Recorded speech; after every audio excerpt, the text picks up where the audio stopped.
Division and the distributive property.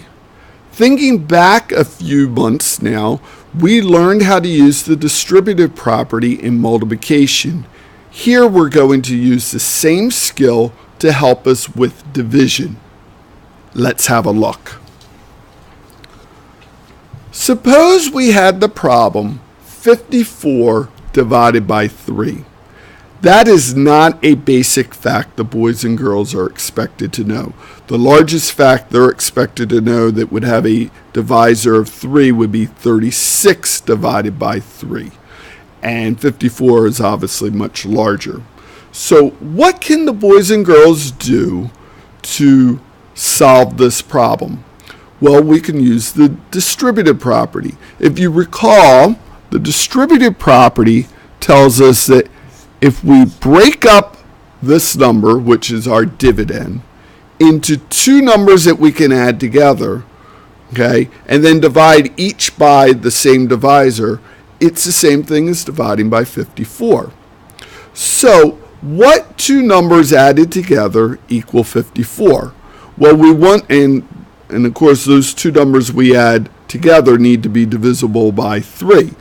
Obviously 53 plus 1 equals 54, but we don't know 53 divided by 3 and we don't know 1 divided by 3. So again, we're looking for compatible numbers that when added together will equal 54.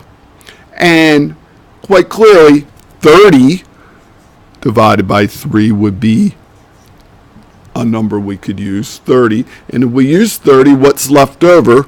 That would be 24.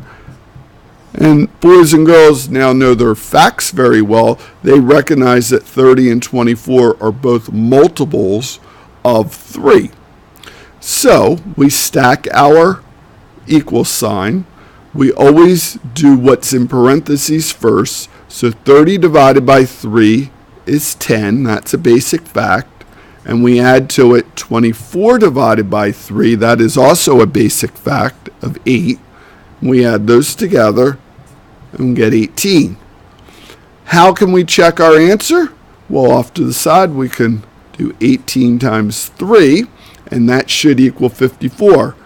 3 times 8 is 24. Put the 4 down, carry the 2 and circle it. 3 times 1 is 3, plus 2 is 54. So we know we have a correct answer here. Now, that's not the only way to solve this using the distributive property.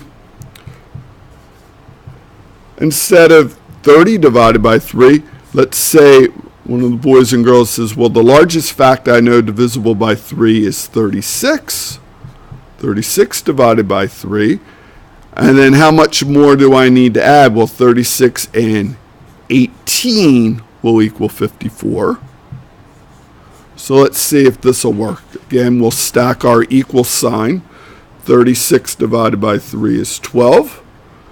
18 divided by 3 is 6. We add those together, and that's 18, just like in the first problem.